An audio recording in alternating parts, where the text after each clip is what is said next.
Ողջույն բարեկամներ, այսօր արդեն մայիսի 10-ն է, օրը կիրակի, հիշեցնեմ, որ Երևանի ժամանակով 18:00 ուղիղ եթերում նաև կհանդիպենք եւ այսօրվա մեր հյուրն է լինելու Շնորհապետական կուսակցության նախագահ Գուրգեն Սիմոնյանը։ Ձեր հարցերը կարող եք ուղիղ եթերում հղել իրեն։ Իսկ մինչ այդ մենք ունենք ամփոփելու անցած օրվա նորությունները կարևորագույն եւ ուզում եմ սկսել տեղեկությունով նախ միջև այս տեղեկություններին տեսնում եք ինչքան շատ են այսօրվա նորությունները անդրադառնալը ես ուզում եմ ձեզ կոչ անել միանալ իմ Patreon-ին, լինքը դրված է ուղիղ նկարագրությունների տակ։ Ես կարդում եմ, որ մարդիկ հարցնում են ինչպես գտնել, լինքը հենց նկարագրությունների մեջ կա, ձեզ ընդհանրապես պետք է սեղմել վրեն կամ ուղղակի կոպի անել եւ գտնել այս Patreon-ով։ Մեկ թեմաներ ունենք այնտեղ քննարկելու, մենք սկսել ենք աշխատանքը մեր ապագա պետության ձևի սահմանադրության, բովանդակության եւ մանրամասների վրա։ Դուք կարող եք մասնակցել այդ քննարկումներին, ձևավորել ինքնաշարժում շարժումը, որը պետք է լրացնեն բացերը, որոնք այսօր մենք տեսնում ենք։ Դրա մասին ավելի մանրամասն ինչի համարադրվում ես կտեղադրեմ տեսանյութ հենց Patreon-ում, դուք կարող եք մանրամասն տեղեկանալ այնտեղ։ Իսկ հիմա ես ուզում եմ անցնել առաջ։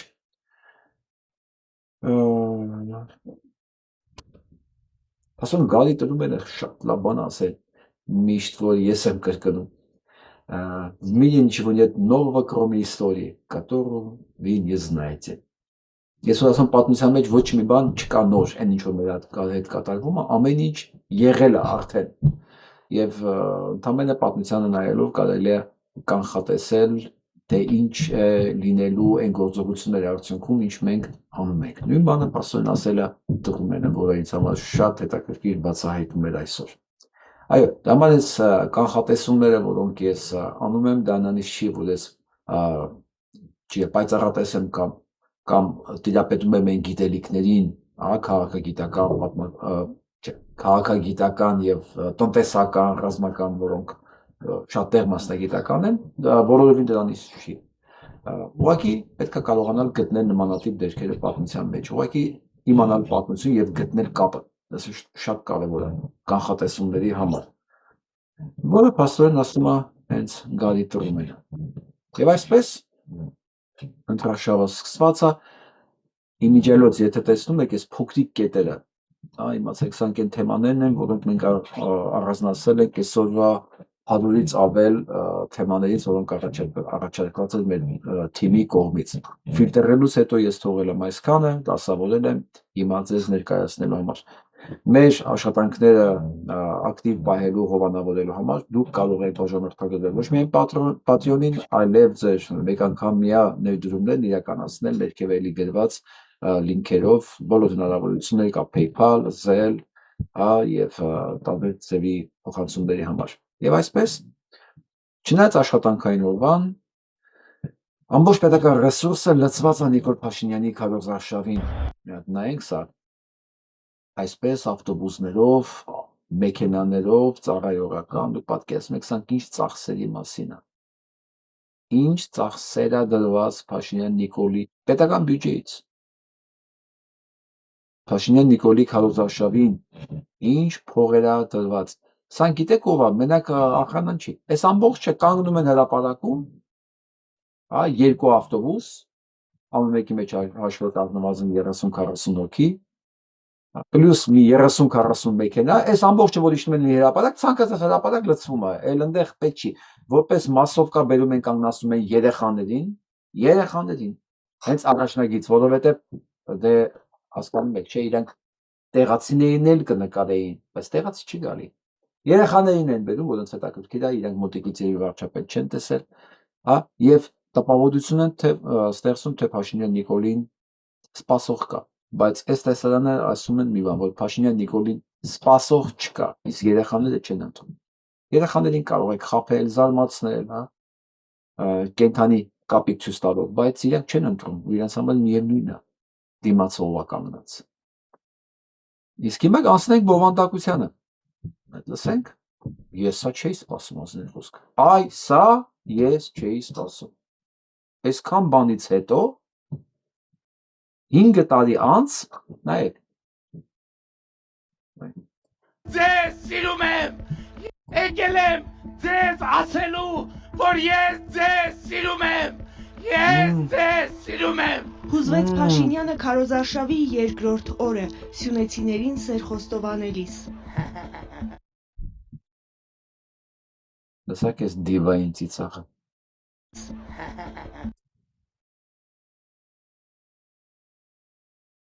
Իրականում սա է։ Սա է։ Ոչինչ պատահական չի լինում։ Դու ինչքան ուզում ես գոռա, պայմանավորված։ Ես ձեզ սիրում եմ։ Հուզվեց Փաշինյանը քարոզարշավի երկրորդ օրը սյունեցիներին սեր խոստովանելիս։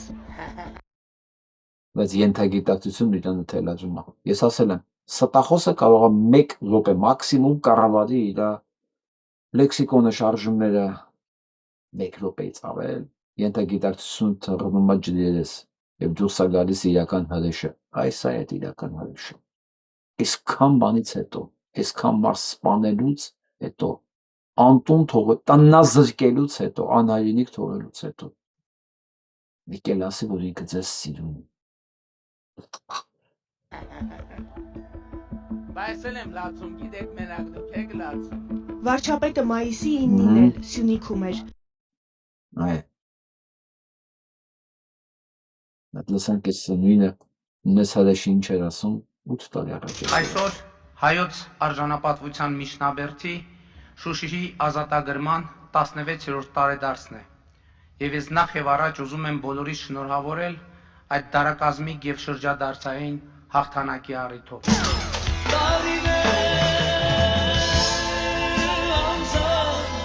Շուշին մեկ դժբախտ, դժգույն քաղաք էր, մեզ պետք էր Շուշի։ Եվ այո պետք է արձանագրել, որ Ղարաբաղի շարժումը ճակատագրական սխալ է եղել մեզ համար։ Ալիևի կողմից ագրեսիվ պահվածքի մթնոլորտում խոսել փոխզիջման մասին նշանակում է խոսել Հայաստանի Հանրապետության եւ Լեռնային Ղարաբաղի Հանրապետության կապիտուլյացիայի մասին, բայց մենք թույլ չենք տալու Հայաստանի եւ Ղարաբաղի կապիտուլյացիան։ Հիմա մեկնաբանության հարցը։ Ես ինչ եմ նկատի ունեցի, դուք ինչ եք նկատի ունենում։ Այո։ Լավ մեկնաբանության հասա, բայց կարևորը ինքը ձեզ սիրում է։ Ձեզ ասելու, որ ես ձեզ սիրում եմ։ Հա։ Հիմա լսենք իր պատասխանը։ Այս աղջնակի կողմից չեմ ճանաչում, բայց հիացած եմ։ Շուշին մի հատ դժբախտ, դժգույն քաղաք էր։ Մեզ պետք է Շուշի։ Այս անհայրենիք նախադասության հետ համաձայն մարդկանց համար հատուկ նկարներ ունեն, որտեղ որ ապացուցում են, որ Շուշին ոչ դժբախտ էր, ոչ դժգույն էր, եւ ավելին ասեմ, նույն այդ մարդը ժամանակին Շուշիում ապրում էր եւ համարում էր դա իր հայրենիքը։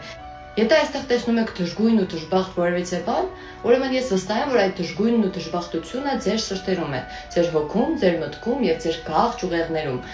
Այսօր չունենք ոչ Արցախ, ոչ Շուշի, բայց մայիսի 9-ն է, Շուշիի ազատագրման օրը։ 1992 թվականի մայիսի 9-ին Շուշին վերջնականապես ազատագրվեց եւ այն բեկումնային էր, քանի որ ադրբեջանցիները հենց Շուշիից են ռմբակոծում Ստեփանակերտը։ Որքան էլ մեր երկրում հիմա մաղթ, ատելություն, անմակարդակություն եւ տգիտությունն է գլխավորում։ Այնուամենայնիվ ես վստահ եմ, որ օրերից մի օր իրական այսպիսի տղամարդկանց շնորհիվ, իրական հայրենասեր Գիտեք ինչքան կարևոր բառ ասեց իրական այս հայ տղամարդկանց շնորհիվ։ Տաթևը Սարգսյան Տաթև, հենց այն։ Ասեց ամենաբանալի բառը, ամենակարևոր բառը իրական այսպես հայ տղամարդկանց կողմից։ Այսօր հայրենիքը ավելի շատ կարիք ունի հենց այս իրական հայ տղամարդկանց։ Որոնց կողք անպայման թիկունքին կգրանի նաև իրական այսպիսի հայ աղջիկը, հայ կինը, հայ մայրը։ Փնտրում ենք այդ տղամարդկանց, ասում ենք տղեկ, զարթնեք, նա ձեզ թափ տվեք։ Մարդկանց շնորհիվ մենք կրկին կվերադարձնենք մեր հողերը։ Զորավոր Շուշիի ազատագրման օր։ Իսկ այն մարդիկ, ովքեր որ Շուշին մերը չեն համարում, պատմական Արցախը մերը չեն համարում, ես խղճում եմ ձեզ։ Ես խղճում եմ ձեր տգետ գիտելիքների մակարդակը, ես խղճում եմ ձեր անհայրենիքության աշճանը, ես խղճում եմ ձեզ եւ ձեր զավակներին, որովհետեւ անհայրենիք մեծանալը ամենամեծ պատիժն է յուրաքանչյուրիդ համար։ Իհարկե ամեն ինչ համար տգետ ու անհայրենիք լինելը քիչ է, այնտեղ շատ ավելի կարևոր նաև կարևոր բաներ է բացակայում, բայց դրանց մասին հերթով, հերթով։ Եվ այսպես, այսօր էլի պարզվեց, Պատկանում է մի մարդու, ընդամենը մի մարդու, եւ այդ մեկ մարդը դու ես, եւ այդ մեկ մարդը դու ես, եւ այդ մեկ մարդը դու ես, եւ այդ մեկ մարդը դու ես, եւ այդ դու ես, եւ այդ մեկ մարդը դու ես, մարդը դու ես,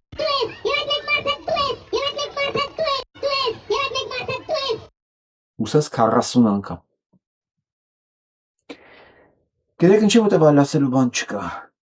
Հոգեբանորեն սա բավարար բացատրված է, սա իդեալական բացատրությունը տվել է բժիշկ Ամերիկայում ապրող Վարդան Կարագոզյանը։ Սա շիզոֆրենիայի մի տեսակ է, երբ որ մարդն գնում է ցիկլի մեջ, ինքը ասելիք չունի, ինքը սկսում է կրկնվել, ինքն իրեն կրկնվել 40 անգամ։ Սենց այդ մեկ մարդը դու ես, դու վարչապետն ես, դու երկրի տերն ես, դու ես որոշ օրը ասում էր ուղիղ 8 տարի առաջ։ Մարդիկ հավատացին։ Բայց ես դրանց այս խոսքերին հավատացողների 8 տարի հետո ես մարդ չեմ կարողանում ասել։ Ես չեմ կարող ասել մարդիկ կարող են նույնիսկ հիմա հավատալ։ Այդ հավատացողների մարդ բնորոշումը արդեն չի սազում։ Հիմա Տաթևը Սարգսյան շատ մեղմ էր մոտենում, հա, անհայրենիք էր ասում դրանց, տգետ անհայրենիք։ Չէ, դա էլ քիչ է։ Նույնիսկ մարդ սահմանումը արդեն, հա, չի կպնում էլի։ Որովհետև ինքը ասում էր նաև սա։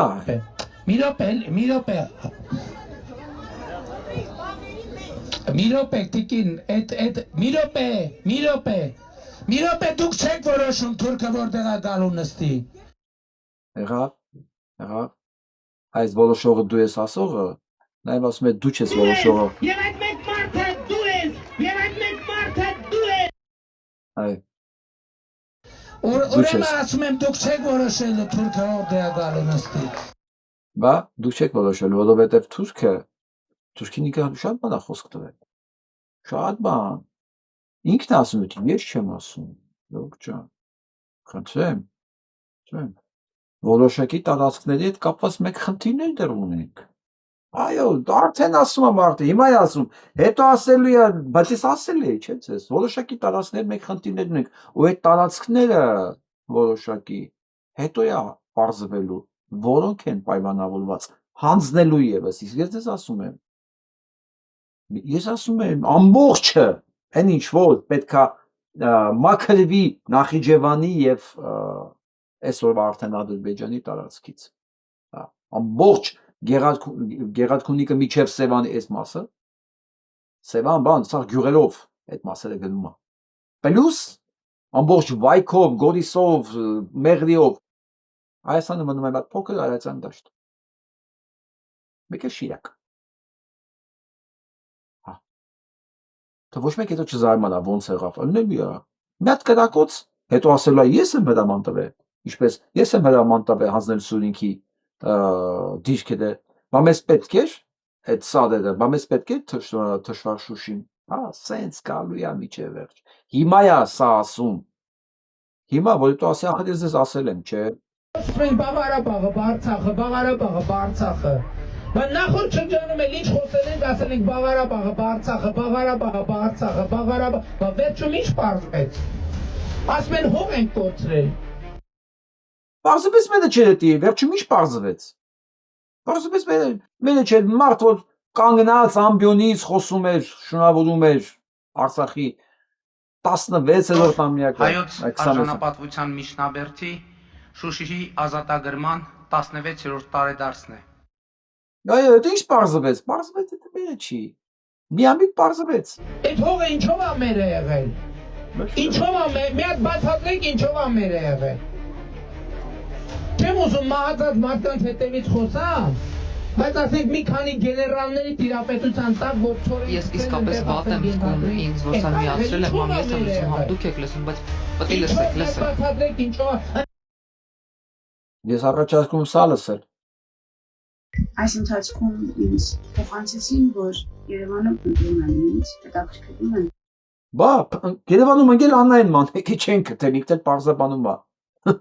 Պարզանում թե որից չեք գտնում, ես ասեմ որտեղ եմ։ Լսեք որտեղ է։ Ես ուզում եմ ասել, որ ես ոչ միտեղ չեմ գնացել։ Բա ոչ միտեղ Մեր չի։ ճակատով շարունակում ենք պահել այն ինչքը, որ ստահված է եղել մեզ այս ընթացքում։ Պատկերացնում եք իրանց դիրքը վստահված է եղել։ Դիրք վստահված է եղել փնթին։ Որը պարզվել է մերը չի։ Հետո պարզվել է մերը չի, դա Թուրքի օղն է, դա իրանցն է եղել, մի քիչ գործ ունենք այնտեղ։ Հիմա ասած չասեմ այդ տերորիստներ։ Ալիև, բայց Զիբիլի կատվին ինչի ման չես գալիս։ Էսի դիրք ապահ է փաստորեն քո տարածքում։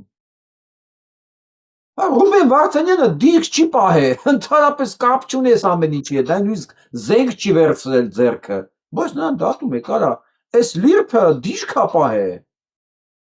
բա ինչի մոտ քրեական գործեր սրա վրա չկա։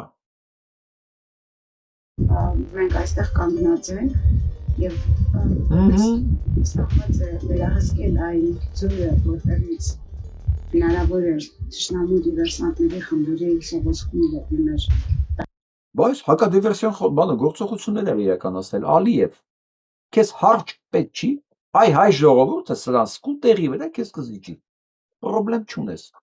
Քեզ պետք չի մի հատ հարճ։ Նա տունը մակրող բան։ Ինչ կուզես, ոնց կուզես, մենք չենք էլ հետաքրքրվի։ Ինչ եղավ սա ճակատագիրը։ Այնտեղ դպրոց են կառուցել, մանկապարտեզ են կառուցել, գործարան են կառուցել, ապրել ենք այնտեղ։ Բնականաբար ինչով է մեր եղել։ Մերը չի եղել։ Մերը չի եղել։ Ոչ միայն այդ մերը չի եղել, այլև օգտագործվել է նրա համար, որ Հայաստանն էլ մերը չլինի։ Հասկացա, բավական մերը չէ, դու ստեղի չէ իրանում։ Մերը չի եղել էդի, ոչ մի բան չի կառուցվել, մերը չի եղել։ Բավական ոչ մի բան չէր կառուցվել, մերը չէր։ 20 թվականի պատերազմից հետո մինչև 23 թիվ։ Մի քանի 100 միլիոն դրամ գնաց Արցախ։ Տները սարքվում բան ինչի համար։ Մեկ գնել կար։ Այն հարբեցող էշի տղեն կներեք բարելիս համար եմ ասում, այդ ոչնչությունը, որ սրանց անունից փող էր հավաքում, այ ժողովրդից աշխարհով մեկ, որ Արցախում բան են վերականգնում, տեղահանվածների համար տուն են սարքում, բան մերի չէր։ Քո գլխավորությամբ այն հարբեցող անառակի զավակը ինչի է փող հավաքում։ Որ Ալիևի համար մեր փողերով շինություններ սարքեք թողեք իրան։ Այս ամեն ինչ իմանալով հանդերձ սրանց աջակցող ու սրանց ձայն տվողը ոչ թե անհայրենիքա տգետ,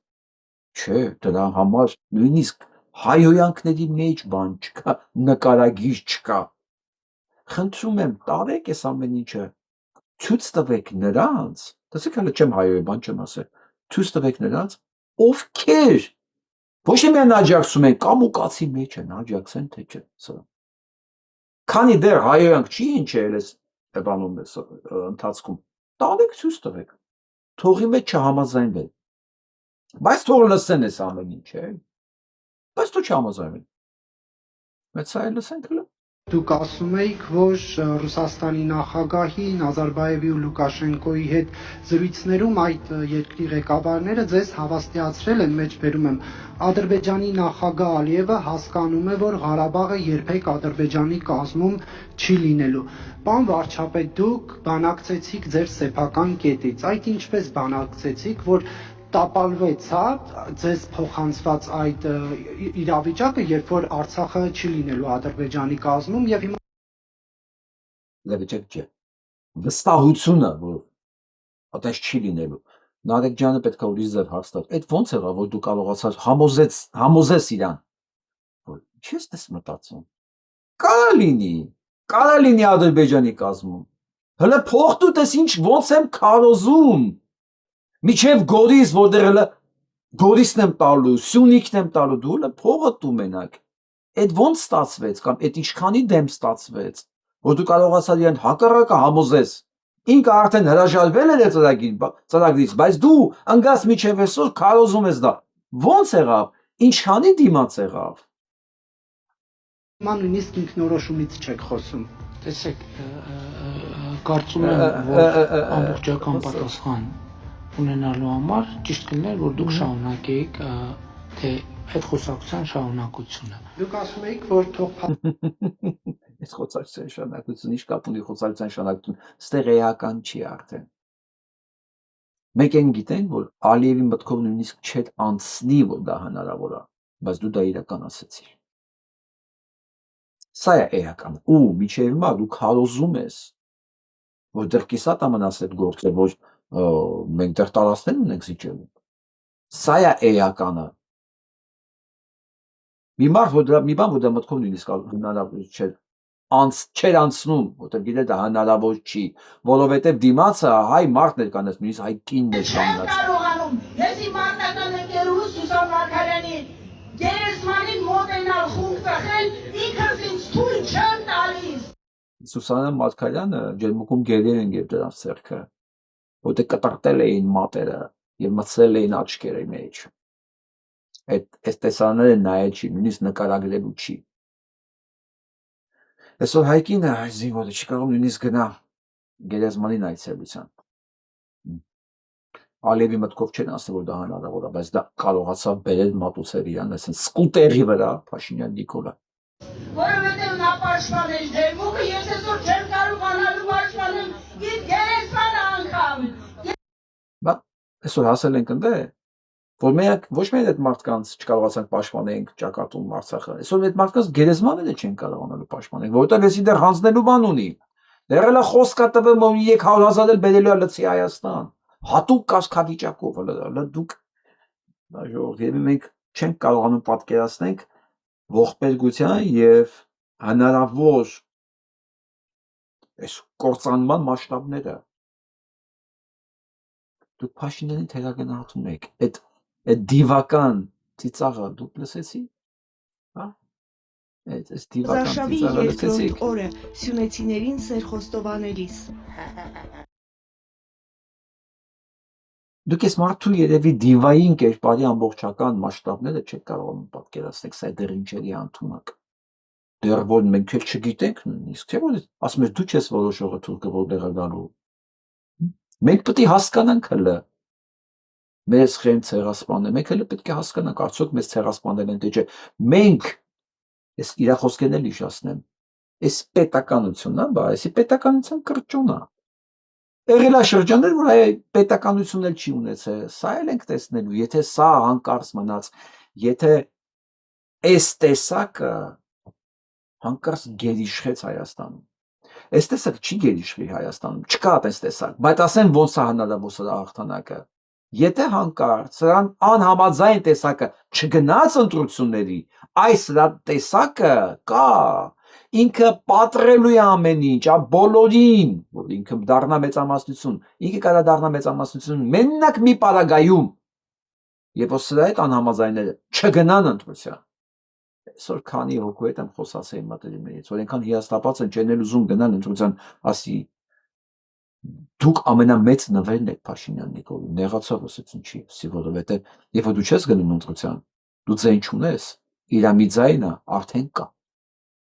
Դու մի գնա, դու մի հակառակվի, նշանակում է դու թույլ ես տալիս, որ ինքը որոշի քո ճակատագիրը։ Ես չգիտեմ այս խոսակցությունները կարդի թե չէ, բայց հուսով եմ այս մեր շփումները պիտի որ ազդի։ Դուք պիտի դառնաք մեդիա մարտիկ, մեդիա, ինչ ասեմ, մեդիա ազատամարտիկ, սիրելի ունկնդիրներ, 30,000, 20,000, 50,000 էական չի, ձեզանից ամեն մեկը պիտի դառնա մեդիա ազատամարտիկ, առնվազն այս տեսանյութերը գոնե 2-3 հոգու անձնական նամակներով ուղարկի ասի, նայի, եթե նույնիսկ համաձայն չես։ Ես չեմ ուզում դու իմ հետ համաձայն լինես, արա նայի, ասա չոր,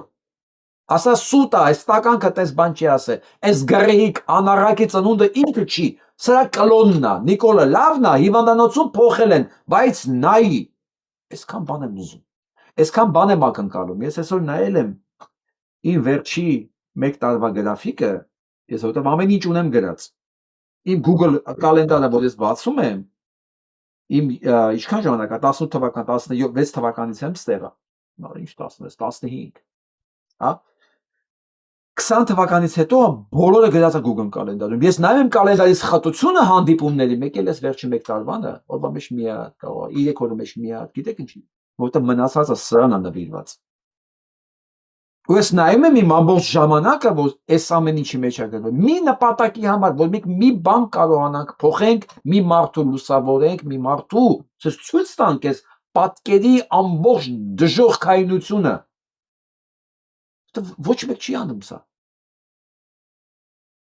Այն որ հզոր մեդիա ռեսուրսներ ունեին, որ կարող են 10-նապատիկ ավելի լավ անել եւ ավելի ազդեցիկ անել, նա ուրիշ բանով է զբաղված։ Կուսակցական քարոզչությամբ,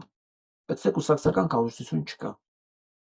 Ինձ անընդհատ ասում են ում այս ոչ մեկի կուսակցական քարոզչությունը չեմ անում։ Իմ թշնամին սա է, իմ թշնամին նիկոլիզմն է, իմ թշնամին անհայրենիք տեսակն է։ Դա մը խնդրում եմ ձեզ ամեն մեկիդ։ Դարձեք այդ մեդիա ազատամարտիկը։ Առնվազն 2-3 հոգու օրեկան այս պարտադիր դիտելու պայմանով առանց համաձայնության պարտադիր լինելու թող նայեն թող ասեն Վարդան Հակոբյանը խափում է մեզ սուտ ասում ես ինքը չի ես իրա բառերը չեն թող նայեն ասեն բայց թող նայեն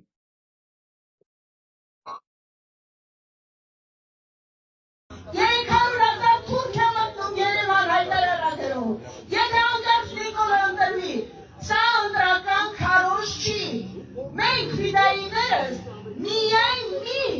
սրբություն մի կուսակցություն ունենք, դա հող հայրենին է, մենք թքած ունենք և կուսակցությունների վրա, և նրանց պոլիսային խաղերի վրա մենք ուզում ենք մեր երեխաները, ձեր երեխաները վաղը գնան, բանակ հայրենիք պաշտպանեն ու ողջ առողջ տուն գան, ոչ թե կլուբնիկա ուտեն ու թուրքին հանձնվեն։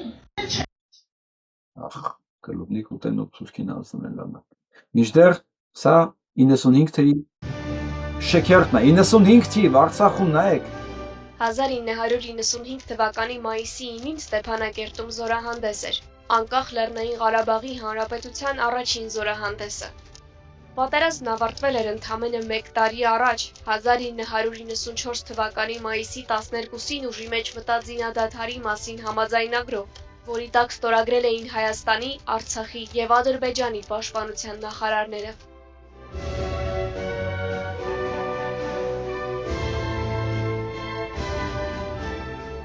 1995 թվականի մայիսի 9-ին Արցախում տոնում էին հայրենական մեծ պատերազմում հաղթանակի 50-ամյակը և Շուշիի ազատագրման 3-ամյակը։ Այդ մասին Պաշտպանության բանակի հրամանատարի առաջին տեղակալ Սերյան Օհանյանը զեկուցում էր զորահանդեսն ընդունող բանակի հրամանատար Սամվել Բաբայանին։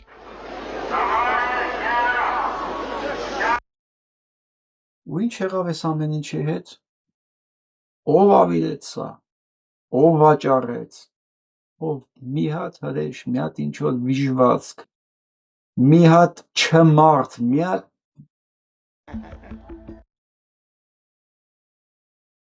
դև, ինչ է կարծում ինքը մենակ կարող էր անել սա, իհարկե ոչ չէր կարող անել, եթե չլինեի նրա կողքին կանած են մարդիկ, որոնց ձեռքով արեց սա, իրականացեց այդ հրեշավոր գործողությունները Ցանկացած մարդ ով աջակցում է Նիկոլ Փաշինյանին, հենց այդ հրեշավոր գործիքն է։ Այո, բարդալի չի քրեական լինի։ Ցանկացած մեկը որ աջակցում է սրա, այդ հրեշավոր գործիքն է։ Եթե դուք գիտեք ձեր շրջապատում նման մեկին, դուք վտանգի մեջ եք։ Վտանգի մեջ։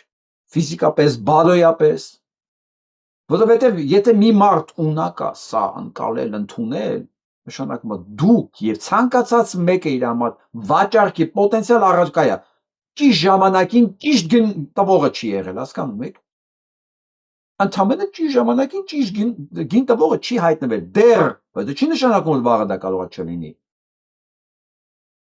Որովհետև եթե մեկի համար այս ամեն ինչը սակարկելի է ու հնարավոր է, Աստծո սիրուն։ Ախ, սանեք։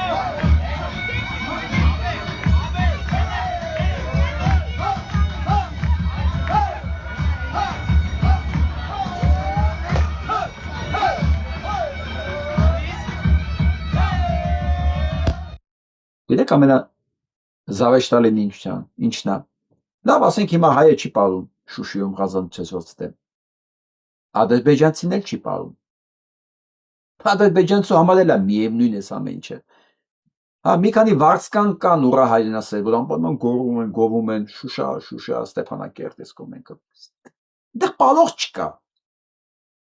Դուք հասկանում եք, ինչի պալող չկա, որտեղ իրանցը չի դա, սա պետք է Ալիևին, ադրբեջանցուն ընդհանրապես սա պետք չի, որտեղ ինքը կյանքում չի գնալու այնտեղ ապրելու։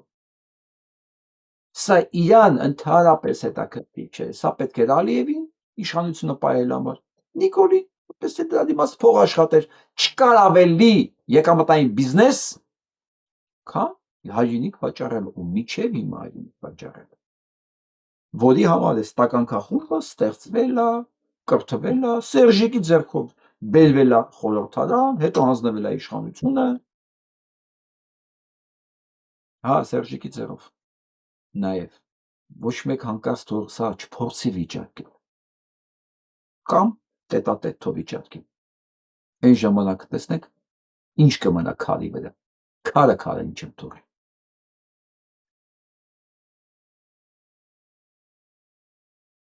Լսանայք։ Հասը, ասենք ո՞ն է ճանապարհը, լույսը մեկ էլ ասենք օրվա։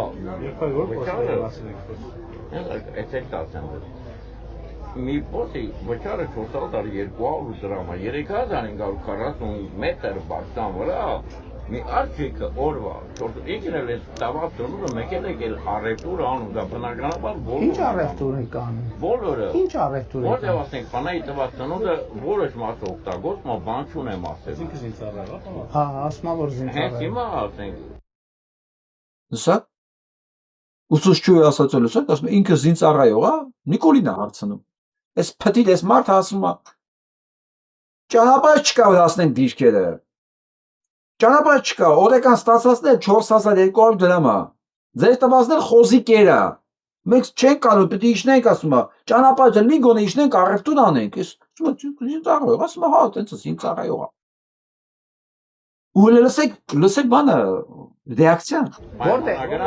զինծառայող եմ։ Ես ստեյս մի քիչ ձևա է զորամասը։ Հենց հիմա ստե առաջ ագարակի գնդում է, հիմա ձևա է զորամա։ Ինքն ամենաբարձր պոստերն եմ ես։ Որտեղ ասում ագարակի գնդում, ինքը ամենաբարձր պոստերն է։ Ստե հետապուր։ Շատ լավ, տնայինք։ Բայց ասում եմ, Բորական էլի, կներեք։ մի րոպե, հլա մի հատ հասկացանք։ Ասում է, չէ պրոբլեմները, հիմա լսի, ասում է, լսի, պատասխանը, ռեակցիան լսի։ Դուք զինվորական նախարարի ու վարչապետի ներկայացան մի հատ զինվորական է սպասած զինվորական նման պայ։ Ձեռները թափահարած, ձեռը իջեցրուց գաց պայ քեզ։ Լսի, լսեք սրան։ Այն դիրք պահողն է, հայրենիք պահողն է, էսի հայրենիքի հաշվին, քարոզչություն անողն է, ասում արա, այ անասում։ Ոչ ճանապարհ կա, ոչ սնունդ կա, ոչ այդ փող է ստալու, մենք 3500 կիլոմետրի վրա դիրք ենք պահում։ Ասում ձեռներով չխոսացի, մեծ խոսալու ժամանակ, այդ մարդը բացատրում է, փորձում է բացատրի։ Եմ ձեզ մի հատ միջև էր զրուցեք էլի։ Լսեցիք արդեն։ Մենակ մարտիրը սանսանվերների Զինվորական։ Շնորհակալություն եմ։ Իհարկե։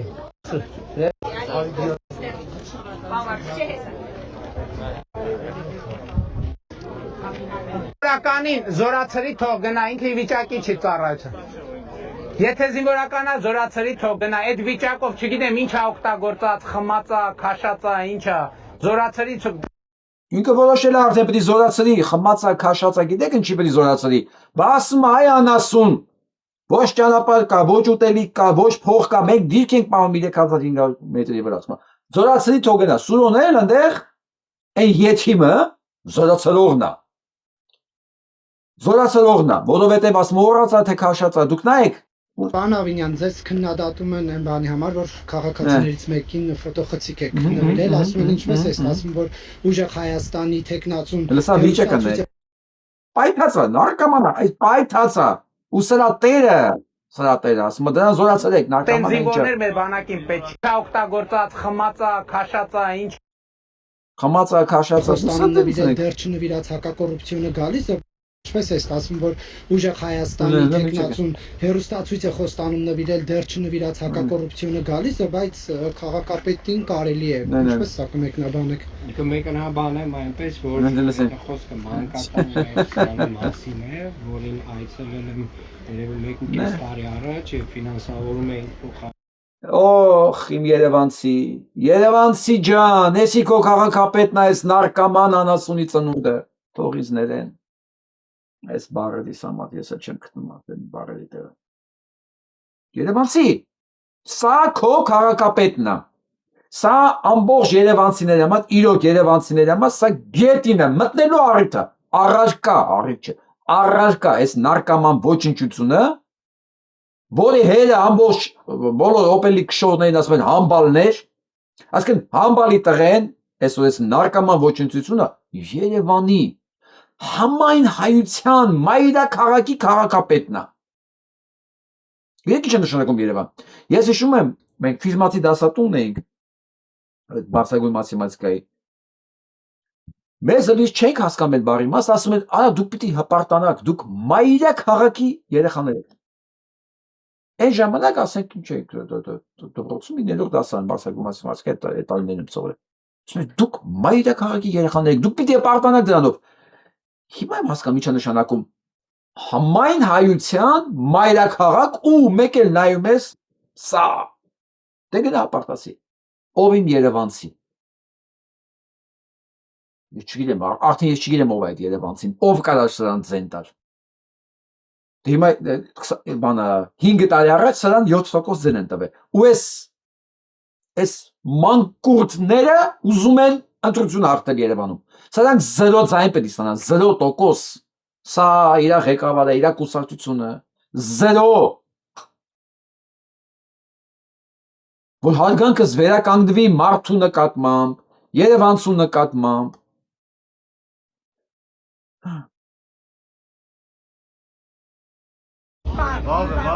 Եթե մոտիկացավ, ուզում ասել, ասեք, ես կփոխանցեմ։ Հա, ես ուրեմն նամակ եմ տվել Միրզոյանի։ Ինչ է մովանդակությունը նամակի։ Փաշինյանի անունով էլի, կտվել եմ ինքը կարդա կիմանա։ Ասեք, որ գուցե իրեն չհասնի, հրապարակենք ինքը իմանա։ Այլի երեխայիս, ես ներքի հանգից եմ, երեխայիս աշխատանքի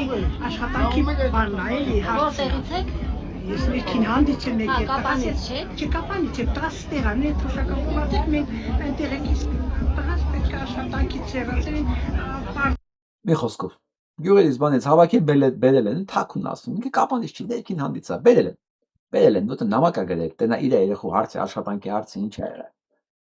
Հասկացաք ոնց է դասավորվում, ոնց են հավաքվում կոնտինգենտը, ոնց է։ Այսինքն Հիմա ես շրջիկ կրկեսը դու 2000 տեղամասերով քաշ ես տալու հետդ, մեծ այլ ասեն։ Արցախից տեղահանված եմ եղել։ Աշխատից Անդերի պրեզիդենտի հետ ես մեդալակիր եմ եղել։ Այսօր անտուն անտե վարձի տակ եմ մնում։ Տեղահանված եք, հա։ Կլուծենք ձեր հարցերը։ Հա, բավարար։ Լուծեք ձեր հանձը, տեղահանված եք, բայց միանգամից բանը կպսեց լոշին։ Խնդրեմ ընդունեք հաղորդագրություն հանցագործության մասին պարոն Բաղդասարյան։ Ես հիշեցնեմ, որ մեր իրավաբանների խումբը աշխատում է, մեծ քրեական գործ այս առումով, փաստորեն Արցախի տեղահանվածի հարցը 2 տարի է արդեն, ավել 2.5 տարի, պետք է լուծված լինել, դեռ լուծված չի մեկ, որի համար նախատեսված է եղել բյուջե։ Այս մարդը նախատեսվածի բյուջեն դուրս է գրվել, հարցը չի լուծվել, մարդը ոչ տուն ունի, ոչ տեղ ունի միջև հիմա։ Ու նախընտրական կառուցության ժամանակ իր պետության պարտականությունների իրականացումը, սա ներկայացնում է որպես բան, քարոզություն։ Հասկացաք։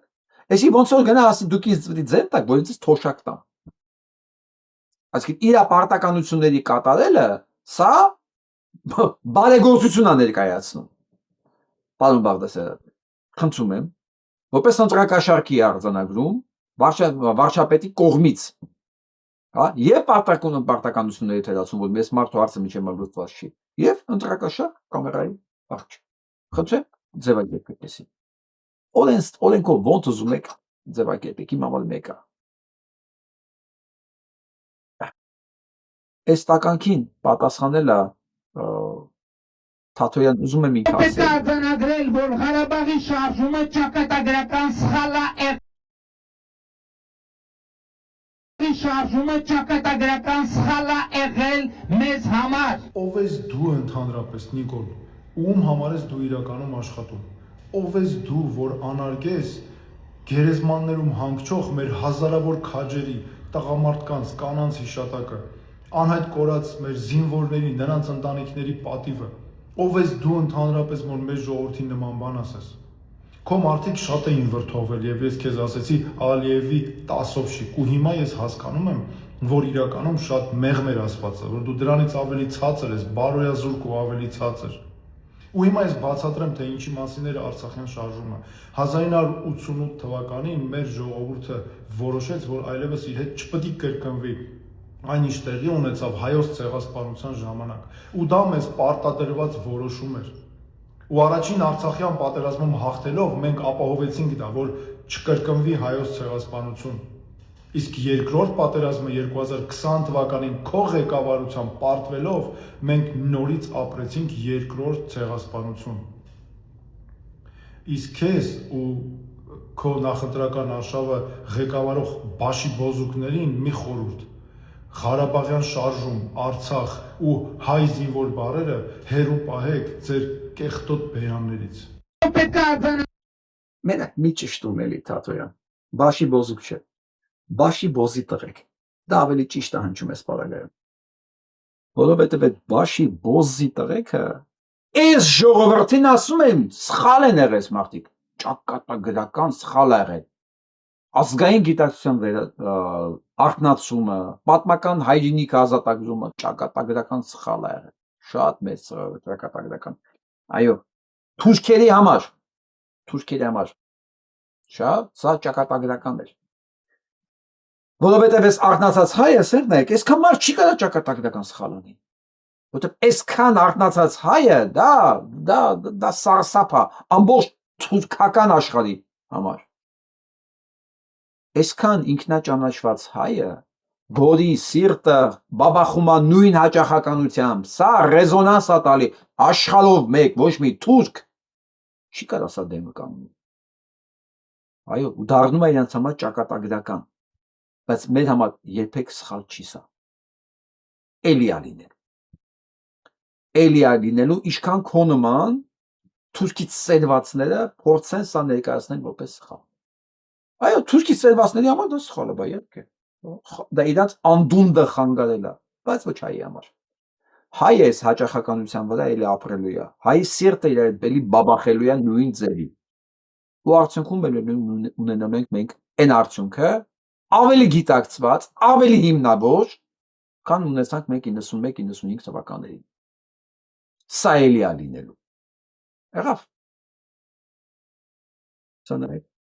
Այո։ Հետևից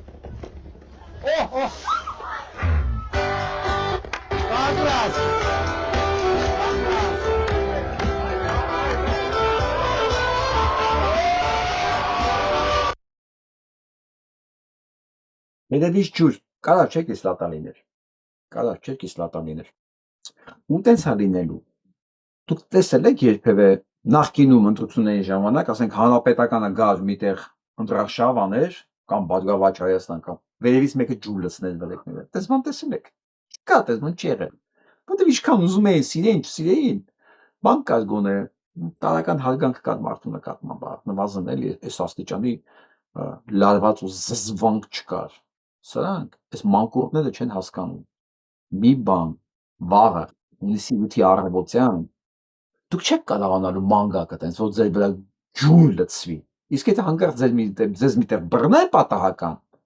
ջրի տեղը կարա լինի կիսլատա, լրիվ արդարացված։ Ու ես վստահ եմ, մեկն էլ որ տեսնի դա, ոչ տեսել է, ոչ լսել է։ Չգիտենք, չենք տեսել, խաբար չենք, աղբեր ջան, չենք տեսել։ Չի եղել այդպես բան։ Վստահ եղեք,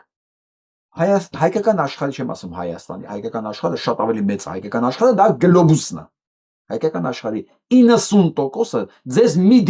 դիրքով ազում տեսնի։ Մի դիրքով։ Հասկացաք, չէ՞։ Բան չունեց։ Ասենք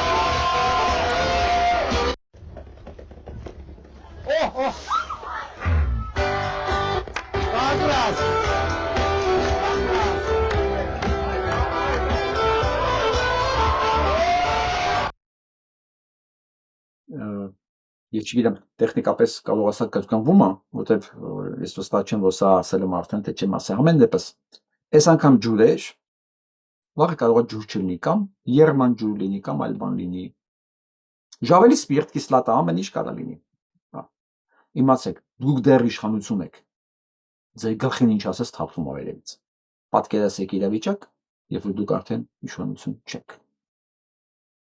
Միտքս հասկացաք։ Ոչ մեկ մեկի ձեռը չի բռնելու։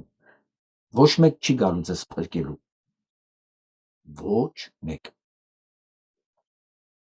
Ուրեմն լսենք Սիլվա Կապուտիկյանին, որովհետև ես վերջերս տեսնում եմ երիտասարդներ, մասնավորապես երիտասարդներն են ափսոսը զգալի, որոնք ոգևորված Ռոբերտ Քոչարյանի կերպարով, չգիտես ինչի, փողի դիմաց, թե խաբել են այդ երեխեքին, բայց հպարտորեն ներկայացնում են իրեն որպես աջակից։ Մի հատ լսենք պատմությունից։ Դա հենց հետո ինչ ուզում եք արեք երեխեք ջան։ Ինչու Սիլվա Կապուտիկյանը հրաժարվեց Սուրբ Մեսրոպ Մաշտոց շքանշանից եւ ինչ բանաստեղծությամբ նա դիմեց նախագահ Ռոբերտ Քոչարյանին։ 2004 թվականի ապրիլի 12-ի գիշերվա դեպքերից հետո, երբ իրավապահները աննախադեպ դաժանությամբ ցրեցին ընդդիմադիրների խաղաղ ցույցը Ռոբերտ Քոչարյանի նստավայրի մատույցներում, բանաստեղծուհի Սիլվա Կապուտիկյանը հայտարարեց Սուրբ Մեսրոպ Մաշտոց շքանշանը վերադարձնելու մասին։ Ես մինչև հիմա մտածում եմ, թե ինչու պիտի մեր անկախ հանրապետության իրավիճակը այնպես դասավորվեր, որ ես ստիպված լինեի վերադարձնել շքանշանը, որը կրում է Մեսրոպ Մաշտոցի անունը։ Նա իմ կյանքի, իմ հոգու շաղախի մեջ խառնված մի մեծություն է, մի սրբություն, որին ես այս իմ քայլով մտածում եմ, որ հավատարիմ մնացի, ասել էր Կապուտիկյանը։ Շքանշանի հետ Կապուտիկյանը Ռոբերտ Քոչարյանին է ուղարկում նաև իր ապստամբություն բանաստեղծությունը։ Ես չեմ ապրում արդեն ու ես չեմ էլ մեռնում, եւ իմ չմեռնելը տևելու է երկար։ Ուր էլ լինեմ, տանը, դրսում, հեռաստանում, ես ձեր դատաստանին պետք է լինեմ ներկա։ Դուք փոքր ու մեծ տերեր, այրեր դուք ապիկար, առաջնորդներ չնչին ու կեսկատար, ստոր ձեր տեսակին ստորոտներ հարմար, դուք եղծությամբ ստով հասակ կատար։ Մտքի ընտրյալներին դուք դարձրիք ծառա ու դարձրիք պատանդ հլու ընտրազանգված, մի պարկ-փութ ալյուրով մարդկանց խիղճը առակ դուք փչացած վաղուց փչացրեցիք նրանց, ու լլկեցիք հոգին ու փշրեցիք նորից 88-ի հրաշք ժողովրդին, ստիպեցիք լքել հայրենիքը, որին արյուն էին տվել կյանք ու որդի։ Գիտեք ինչ, հարգելի երիտասարդներ, այն հանգամանքը, որ դուք չեք եղել այդ տարիներին կամ փուճուր եք եղել, չեք հիշում։ Դա չի նշանակում, որ պատմություն չի եղել ձեզանից առաջ, դա չի նշանակում, որ դրա մասին մենք մոռացել ենք, դա չի նշանակում, որ դա ընդհանրապես հնարավոր է։ Նույն ձևի որ տեսնում եմ երիտասարդները, որոնք հիացած են Լևոն Տեր-Պետրոսյանով կամ տարածում են Լևոն Տեր-Պետրոսյան, ասում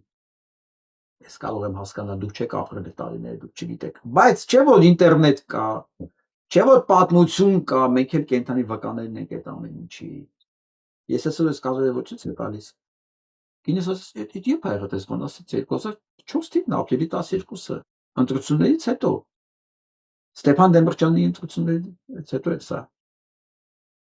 Ասեց, փաստորեն դուրս է գալի, որ բոլոր ընտրություններից հետո սենց բան է եղել։ Ամեն նախագահական ընտրություններից հետո, այո, բոլոր, այտենց նախագահական ընտրություններից հետո չի եղել, որ չլինի հաջորդող բողոքարկող էտապ եւ չլինի ջարդ, այն էլ սենց ջարդ։ Պատկերացրեք, սենց մի հատ արեց 2004-ին, մյուսն էլ 2008-ին։ Նույն Ռոբերտ Քոչարյանը։ Հետո եկավ Սերժ Սարգսյանի ժամանակ։ Հարգելի երիտասարդներ, սա քաղաքական ճաշակի պայքարի հարց չի, սա պատմություն է։ Ցանկացած մարդ այսօր որ աջակցում է Ռոբերտ Քոչարյանին, նույնը որ աջակցի Նիկոլ Փաշինյանի, Սերժիկ Սարգսյանի, Լևոն Տեր-Պետրոսյանի, որովհետև դրանց բոլորի նպատակն ու մեթոդաբանությունը նույնն է եղել, նույնը։ Դուք մի մտածեք, թե դրանց մեջ տարբերություն կա։ Անշուշտ դե տարբերություն կա, բայց 4-ն հանցագործ են։ Դուք չեք կարող ասել մեկը մի քիչ ավելի քիչ հանցագործ է, որտեղ քիչ ավելի մարդ է սպանել, հա։ Մեկ ավելի շատ հանցագործ է, որտեղ ավելի շատ մարդ է սպանել։ Այո, դրանց մեջ տարբերություն կա, բայց հանցագործը մնում է հանցագործ, դրանք հանցագործ են պետականության եւ մարդկանց նկատմամբ։ Ուրիշ բան, որ մեկին ասում է 10 տարի, մեկին գնդակահարություն, բայց դրանք հանցագործ են։ Հասկանում եք, տարբերությունը տեղա, հոդվածի տարբերությունն է։ Ով ինչքան պետքա փտի բանտելու կամ կանի գնդակահարության պատիտակ, բայց դրանք մնում են բոլորը հանցագործներ։ Ու ցանկացած աջակցություն նշանակում է, որ դուք օքեյ եք դրա հետ։ Ու ես չեմ հասկանում այն մարդուն, որը օքեյ է սրա հետ, բայց օքեյ չի, եթե նույն բանը անի Նիկոլ Փաշինյանը։ Ու անում է, չէ։ Եթե դու օքեյ ես, լավ է, նորմալ է, որ դա արել է Ռոբերտ Քոչյանը, իսկ ինչի պետք է դիմադրես ու ներվես, որ դա անում է Նիկոլ Փաշինյանը, ինչի, որն է դրա լոգիկան, չեք կարող կրկնակի ստանդարտներով կերտել իրական պետություն։ Սա դավաճանություն է։ Նժդեհն ասում էր սուտ խոսել նշանակում է անազգել ճշմարտությունը, դուք հասկանում եք ինչ եք անում։ Իսկ ճշմարտությունը քաղաքական ճաշակի կատեգորիաների մեջ չի տեղավորվում։ Դա կա, դա օբյեկտիվ իրականությունն է։ Դուք ոնց ուզում եք մեկնաբանեք, դրանից պատմությունը չի փոխվում։ Ես բոլորովին անտարբեր եմ ով կսիրի։ Ես չեմ ակնկալում, որ բոլորը ինձ պիտի սիրեն,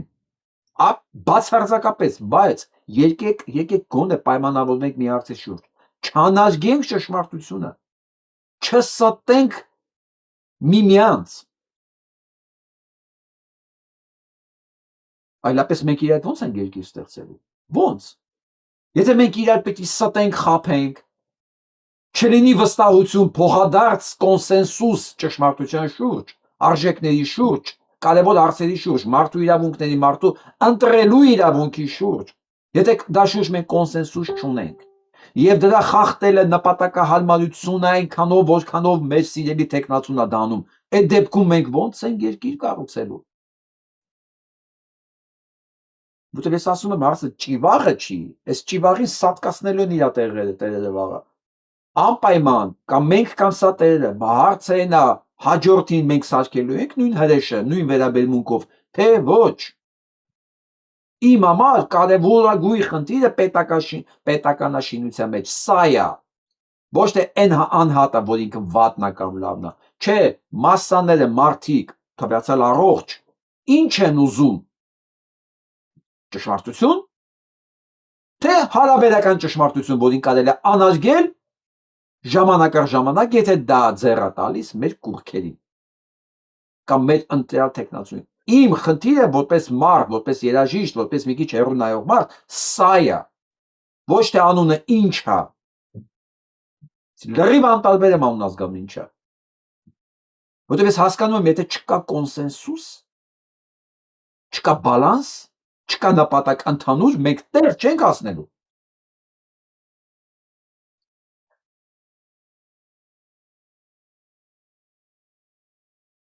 Գանք այդ վեդի դեպքերին։ Այդ երեխաների հորեղբայրը, որ դանակարել է դրանցից մեկին, այսօր ազատ արձակվել, որը լավ է։ Հա, ինքը իրավունք ուներ լրիվ, եւ բարոյական, եւ իրավական։ Ես ասել եմ, եթե չի աշխատում օրենքը, ինքնադատաստանը պարտադիր է, ոչ թե հնարավոր է, պարտադիր է այն ժամանակ նոր օրենքը ստիպված կլինի այդ տականքներին փրկելու համար աշխատել։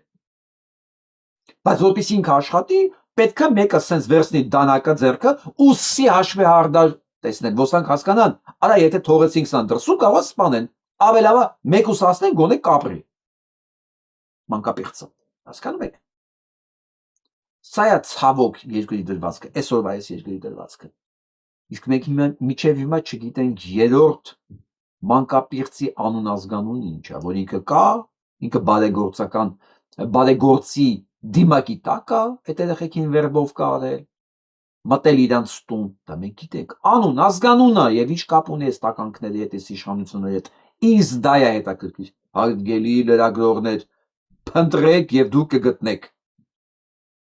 Ստեղա թաքնված շան գլուխը, ու մեկ էլ մեկ կտեսնենք, որ այս երեխեքը միակը չեն։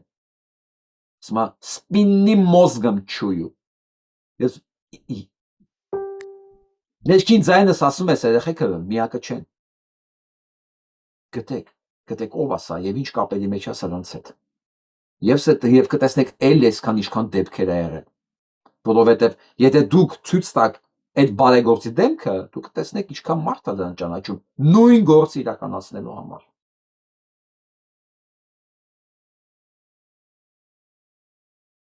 Ուլտիմատում Ռուսաստանից բավական կարելի է սպասել է, ես չգիտեի ուղղակի ինչի է ուշանում։ Երևի սանք դե սպասում էին, որ Նիկոլ Փաշինյանը ինչ-որ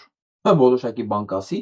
բայց սա որոշակի ոչ բան ասում Ռուսաստանի, ոչ Եվրոպային, ոչ աշխարհին։ Պարզ Հայաստանը պետք է որքան հնարավոր է շուտ որոշի միանում է ԵՄ-ին, թե ԵՏՄ-ին։ Այսինքն Եվրոպային է միանում, հա, գնում է Եվրոպան, միանում է Եվրոպային, թե մնում է ԵԱՏՄ-ի մեջ։ Եվ այսպես։ Իհարկե այս հարցը պետք է մի օր դրվել, շատ պարզ ու անկեղծ։ Հիմա իհարկե կարելի է ասել Պուտինին, Պուտին գնա գլորի ծոցը, ով ես ընտրությունը մեր դեմ դնես։ Իհարկե մենք կարող ենք ասել, անշուշտ, եւ առուց պետք է հասցնենք, ու մեր ամբողջ տնտեսական պոտենցիալը, գիտական, քաղաքական, օրենսդրական պետք է ուղղված լինել դեպի եվրոպական ստանդարտացմանը, ասեք ասում, ստանդարտացմանը եւ համագործակցության ռազմական, անվտանգային պայմանագրերի մի խոսքով այն կարևորագույն ատրիբուտների ապահովմանը, որի պարագայում հանգիստ կարելի է Պուտինին ասել գնա բոլոր 4 ուղղություններով։ Բայց այսօր փաստ ենք տեսնում, որ այդ ուղղությամբ ոչ մի բան արված չի, հակառակ այդ մարդկանց էլ ընդեղ ախապել։ Այդ մարդկանց էլ ընդեղ ախապել։ Հիմա Պուտինը կանչում ասում է կամ կամենք, որովհետև դիմացը ընտրություններ է, ես պետք է հասկանամ։ Ես փողել եմ ջարդանես, թե չէ։ Որովհետև Նիկոլը առանց մահակի իշխանություն չի կարողանալ ուզապտի։ Ես երեք եմ սա մասին խոսացել, այսօր էլ պնդում եմ։ Ամսի 8-ը լինելու է կեղծիքների դեմ պայքարի օր։ Որովհետև սա ամեն ինչ անելու է, որ կեղծի։ Ամեն ինչ, սա հիստերիկա, սա հասկանա, որ իրանց գիլյոտինի տակ են դնելու, սենց համատարած։ Ու ես դա խոստանում եմ ապահովել։ Ինքը դիմելու է ամենածայրահեղ մեթոդների։ Հիմա Պուտինը շատ լավ գիտի դա, որ սա ձայն չունի, սա առանց այդ մեթոդների ոչ մի բան չի կարողանալու անել։ Ու շատ կասկածում եմ, որ դրան էլ կարողանա հասնի, հա։ Բայց եթե Պուտինը ուզենա իրան պահի, կարողանա պահի։ Ու Պուտինը կարա մենակ իրան պահի իշխանության։ Եվրոպան իրան այդ ձևերով մեթոդաբանությամբ չի պահել, թքած ունի ինքը։ Որովհետև ով է Նիկոլ Փաշինյանը իր համար։ Մեկը որ 8 տարի է այսպես քթերից բռնած խապելով մանատալիս։ Եվ ինչ է կարծում ինչն է լինելու Նիկոլի պատասխանը, ինքը պետք է պատասխան տակ չի կարա, չի գժի տեղ դնի։ Կարա գժի տեղ դնի, բա ունիսի 8-ին ինչ անել։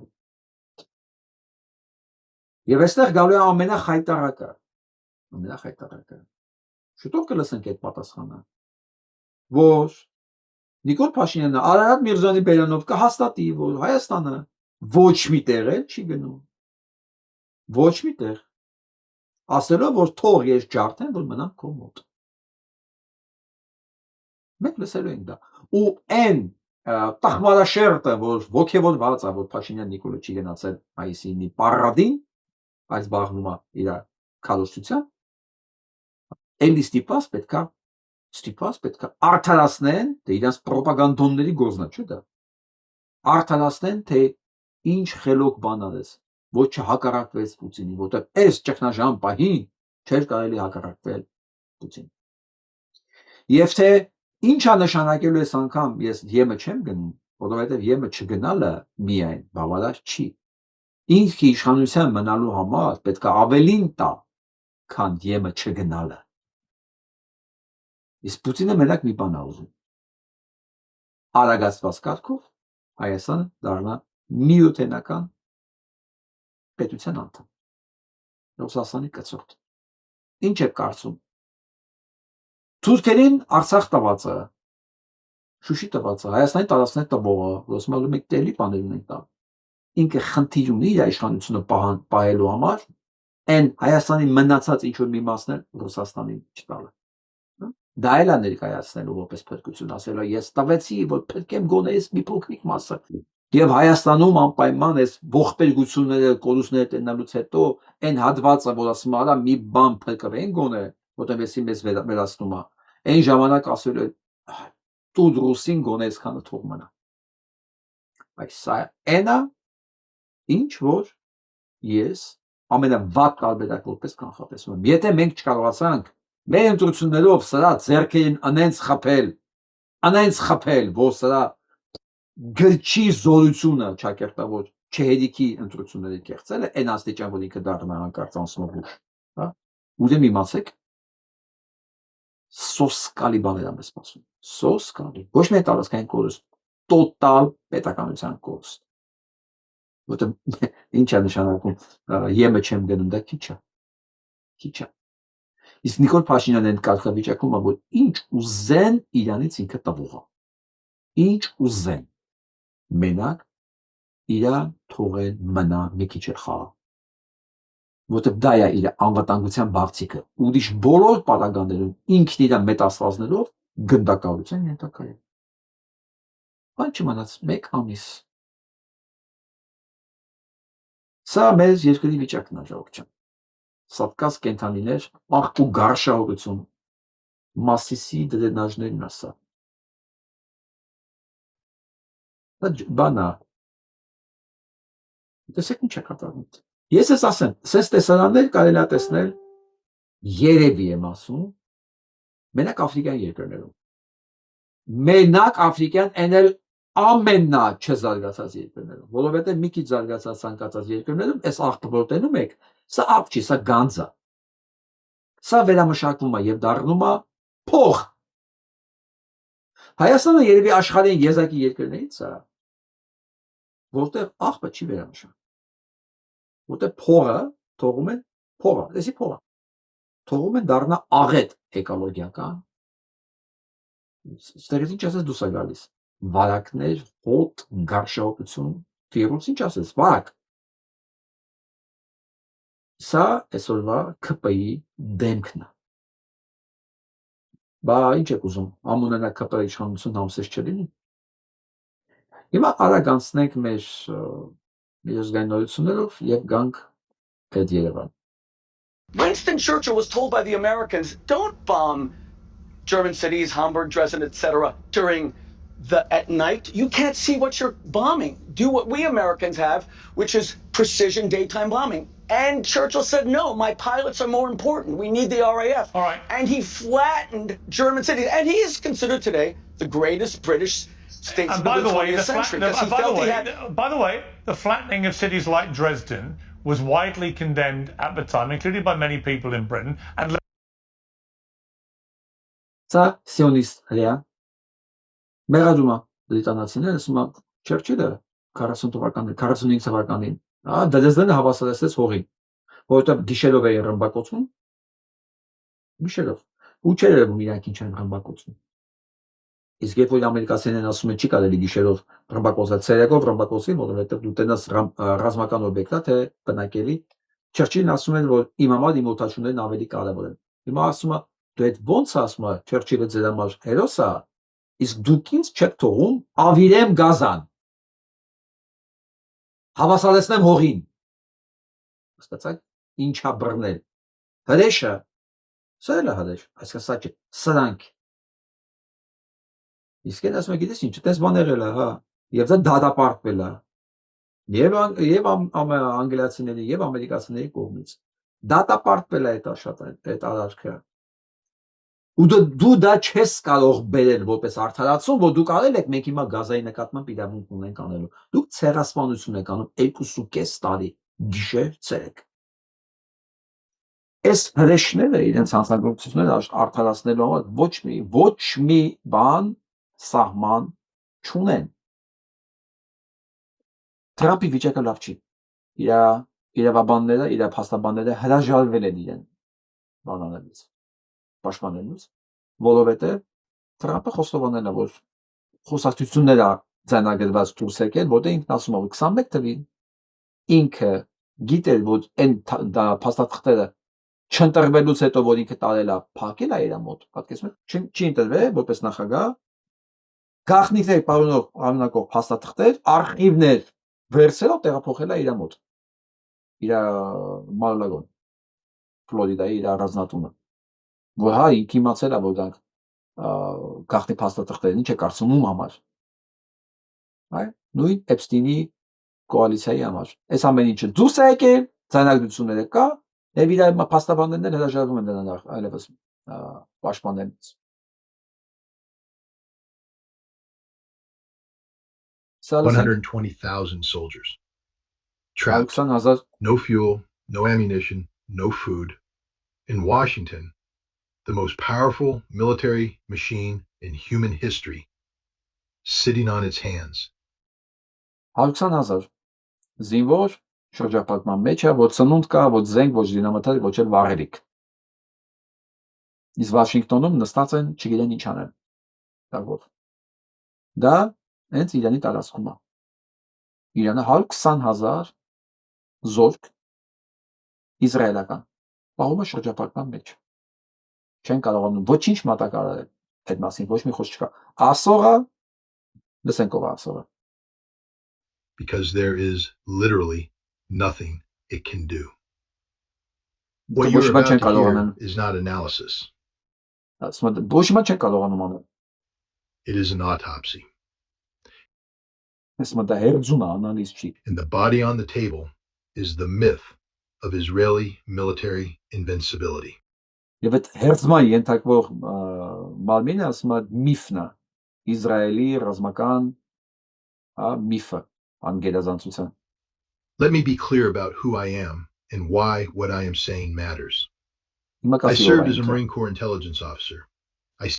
sat inside the American national security apparatus at levels. Խոսքով, տասկին բարձրաստիճան հետախուզության սպա, որ ամեն ինչին տեղավորում է, Scott Ritter։ Սա համառոտ է մասին, թե ինչ է կատարվում Իրան, Իսրայել, Ամերիկա պատերազմում, մնացած արդյունքները։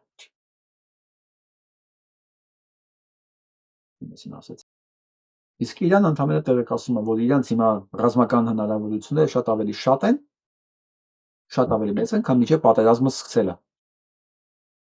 Անկախ նրանից, ասում եմ, ձեր CIA կենտրոնական հետախուզությունը ինչ կզեկուցի ձեզ։ Բարձ ասում եմ։ Ու մենակ այն հանգամանքը, որ ամերիկյան ռազմական հետախուզության նախկին սպանը հաստատում, որ 120,000 Իսրայելի զինվոր այսօր շրջապատված է, մատակարարումից զրկված է, ու ամերիկան ոչ մի բան չի կարողանում անել դրա համար, այն դրա վկայությունն է։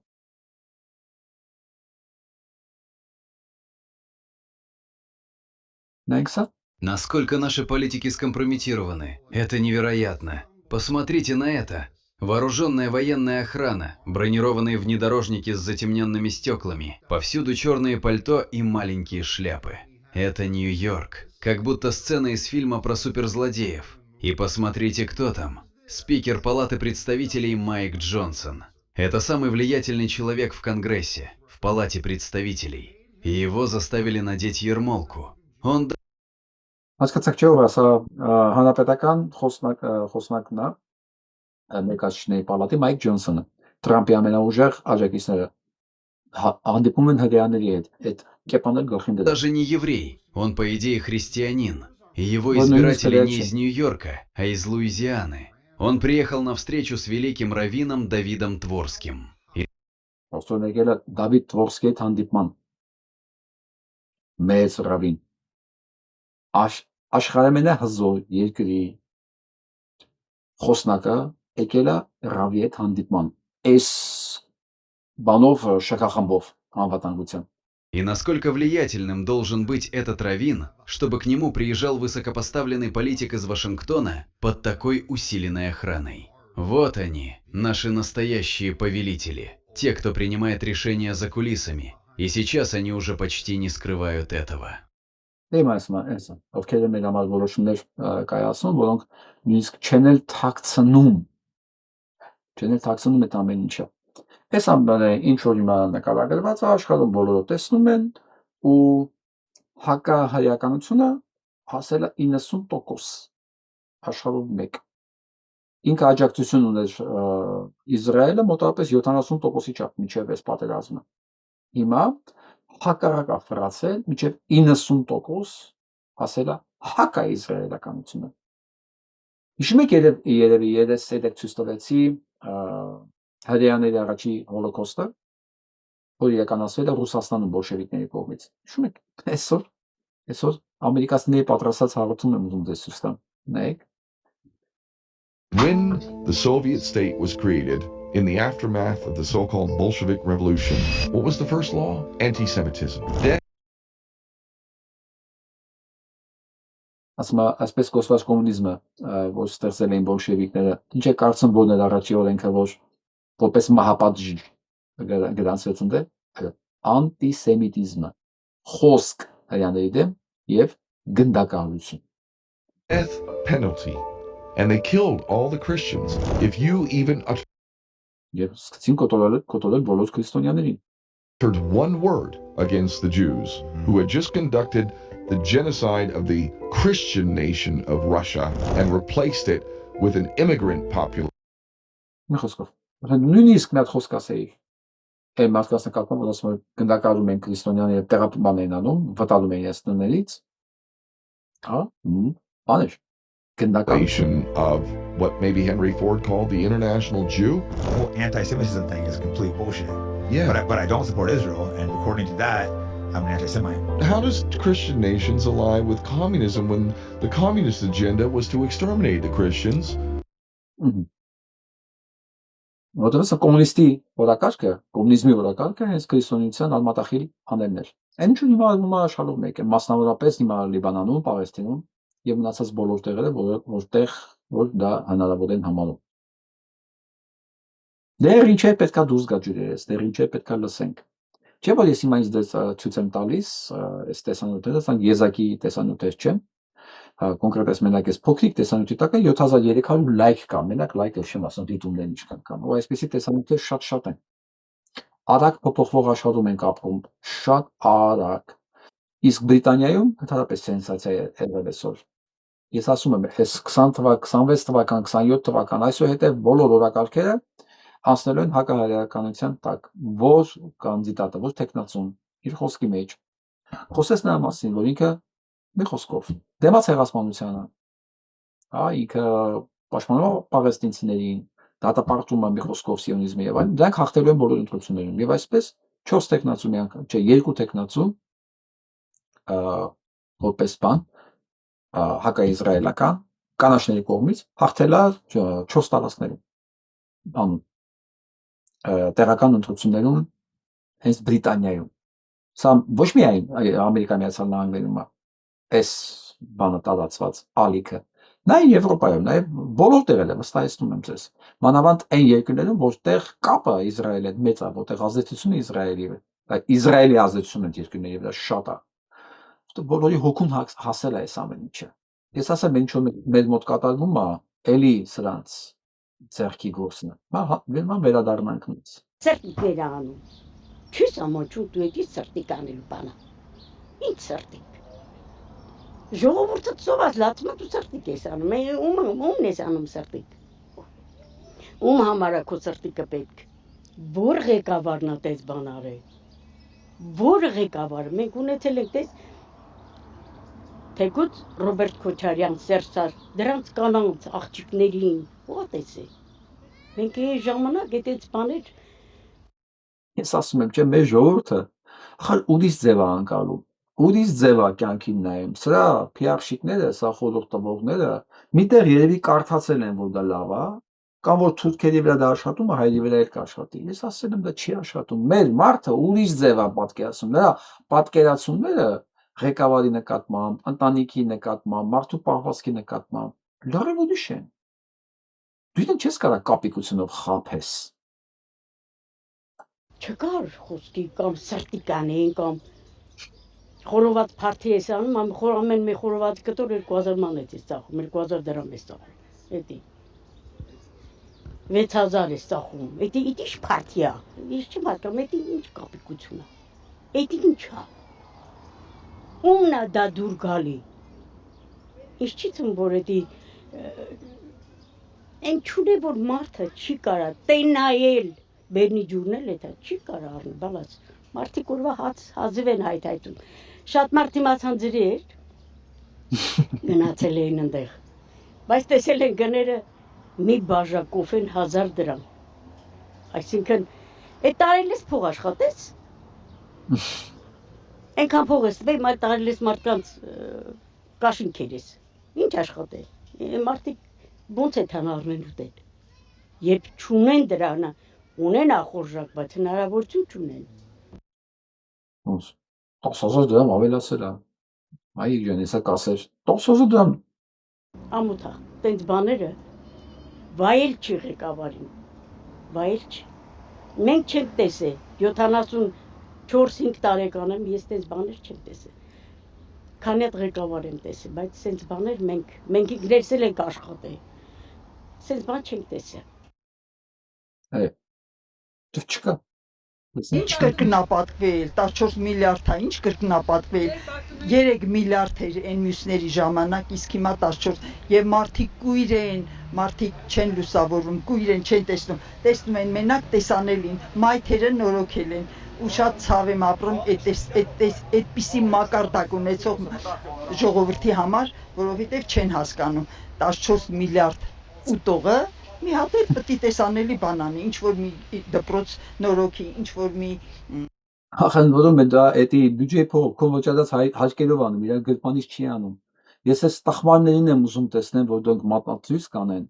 Ու ես ուզում տեսնեմ այն պատկերը, երբ որ իրենք գնում են աշխատավարձը բանկոմատից հանելու ժամանակ, հանելուց հետո սկսում են շնորհակալություն ասել, հայտնել այդ բանկոմատին, որ տվել է իրենց աշխատավարձը։ Լուրջ եմ ասում։ Ես այդ տխմարներին ուզում եմ տեսնեմ, էլի մի հատ նայեմ աշկերի մեջ նայեմ, ասեմ արա, որ դու փող ես ստանում, կամ չգիտեմ, բանկից գումար ես անում, քո աշխատավարձը, դու շնորհակալություն ես հայտնում բանկին, հետո գիտես, արա տեսա, ես բանկին ինչքան լավ բան արեցի իմ համար, իմ աշխատավարձը տվեց ինձ։ Մանկապարտեզ նորոգի, մայթ նորոգի, բայց դա չի նշանակում գիտություն չունեն մեր ժողովուրդը, գիտություն չունենալու պատճառով այս մենք այսօր նկատի Ախ, ուր թե մենակ գիտության պակասը լիներ մայրիկ ջան։ Պակասը շատ ավելի խորն է։ Դա կոչվում է բարոյականության դեֆիցիտ։ Իհարկե մի մաս կա, որ դրանով տառապում է։ Չես մասնակցելու չէ ընտրությունների։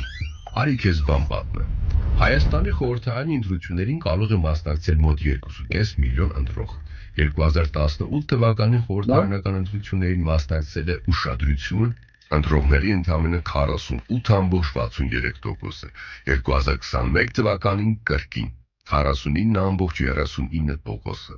Ովքեր են այս մարդիկ, ինչու չեն մասնակցում։ Հետազոտությունները ցույց են տալիս, որ ընտրություններին չմասնակցողների տարիքային բաժանումն այսպիսինն է։ Իսկ հիմա պարզենք, թե ում է սա ձեռնը։ Մասնակցելիության նվազդ լինելը օգտակար է միայն նրանց, ովքեր ունեն կայուն ընտրազանգված։ Ինչու։ Ուշադրություն։ Երբ ընտրություններին մասնակցում է 50%-ը կամ ավելի քիչ, նրանք ովքեր ունեն իրենց հստակ ընտրազանգվածը դառնում են մեծամասնություն։ Բայց երբ ընտրությանը մասնակցեն բոլորը կամ գոնե մեծամասնությունը, իրավիճակը դառնում է այլը։ Իսկ ովքեր ունեն հստակ ընտրազանգված։ Օլիգարխիան, օրվա իշխանությունը, ազդեցություն ունեցող մարդիկ։ Նրանք եւս գիտակցում են այս բարձ իրողությունը ընտրություններին, որքան քիչ մասնակից, այնքան մեծ հնարավորություններ իրենց համար։ Ուստի պետք է այնպես անել, որ մարդիկ զզվեն ու չմասնակցեն ընտրությանը։ Ու բնականաբար հորինվում են տարածվող խոսույթներ, որոնք աջակցում են հիասթափությանը։ Ինչ անել այս ամենը հասկանալուց հետո։ Պատասխանը շատ պարզ է։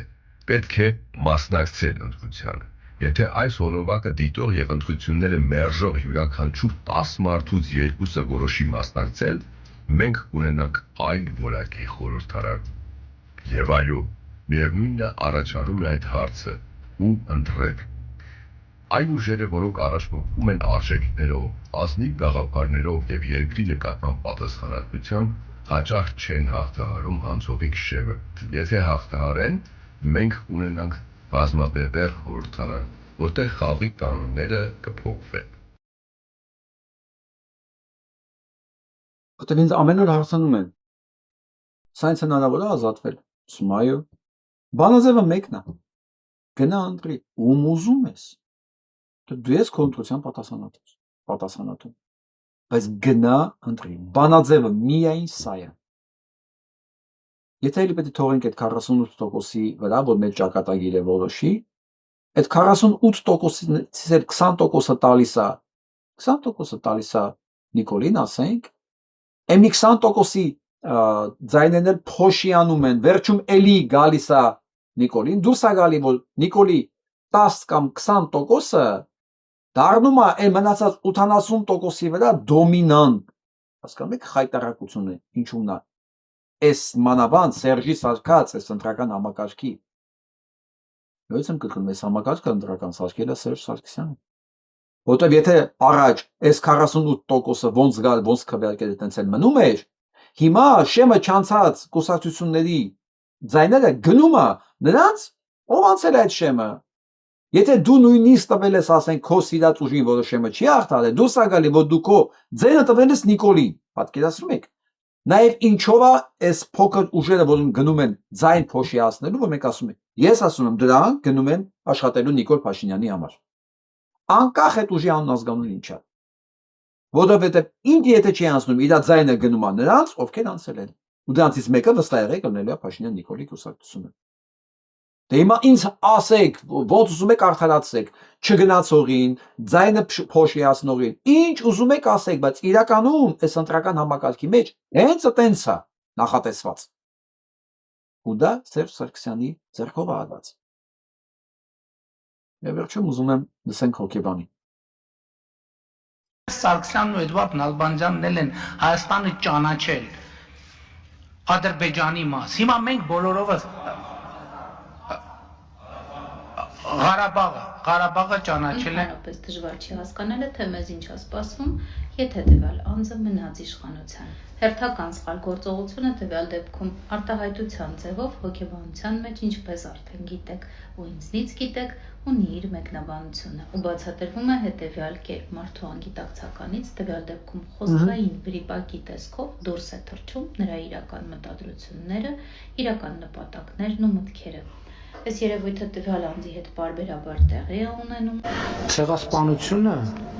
Հայաստանի Հանրապետությունում Ու եթե փորձենք համադրել, կստացվի, որ մեզ սպասվում է թրքացում, ցեղասպանություն Հայաստանի Հանրապետության տարածքի հանձնում Ադրբեջանին եւ պետականության կորուստ։ Իսկ եթե ուշադիր լինեիք դեռ 2018-ին, նկատեիք, որ այլ անձի վրա է պրոյեկտում թե իրեն բնորոշ որակը, օրինակ հիստերիա։ Սերժ Սարգսյանը adekvat չէ։ Այսինքն այսօրվա հանդիպումը ցույց տվեց, որ նա գտնվում է անհավասարակշիռ վիճակում, հիստերիկ վիճակում եւ կարծում եմ Իսկ ներվային անադեկվատ եւ հիստերիկ վիճակում գտնվելը գիտենք, որ միայն նրա ամենաշնորհն է եւ թե սեփական մտադրություններ կապված ապագայի հետ։ Սերժը մեր ու ձեր հայրենիքը սարքում է Ադրբեջան։ Պարոն Փաշինյան։ Մեր ու ձեր հայրենիքը սարքում է Ադրբեջան։ Ձեր կարծիքը պահեք ձեզ։ Դա իմ կարծիքը չի։ Իսկ մեր ու ձեր հայրենիքը, ինչպես կարծում եմ, արդեն հասկացաք, հենց ինքն է սարքում Ադրբեջան։ Ես կարծում եմ ավելորդ իրար համոզելու կարիք չունենք։ Ում պարզա, ում են պարզ չի, խնդրում եմ, ուղարկեք հող նայեն, առանց համաձայնվելու պայմանը։ Թող չհամաձայնվեն, հող նայեն, թող չհամաձայնվեն։ Մենք պետք է դառնանք այս գործը իրականացնողները, մենք պետք է դառնանք մեդիա ազատամարտիկ, եթե ուզում ենք մեր շրջապատում, մեր գիտակցական կյանքում բան փոխվի, որ մենք ապահովված լինենք կանխատեսելի միջավայրով, եւ թե մենք ուզում ենք ապահովված լինենք այն մարդկանց միջավայրում, որտեղ գնահատվում է ճշմարտությունը, ազնվությունը, դատապարտվում է սուտը, կեղծիքը, անբարոյականությունը, հասկանում եք, դա մենք պետք է ապահովենք մեր միջավայրը, այս տականքները մեզ տանում են ուրիշ միջավայր, սա պետք է անենք մենք, եթե մենք չարեցի, ոչ մեկից իրավունք չունենք նեղանալու, ես ես մենակ մի բան կարող եմ առաջարկել, գրեք ձեր կարծիքը, սեղմեք այդ լայքի խոճակը, անպայման տարածեք եւ ուղարկեք անհատական ձեր ընկերներին սա նայելու։ Եվ օգնեք Ալիքին, եթե դրա հնարավորություն ունի։ Այսօրվա համար այսքանը։ Լավ մնացեք։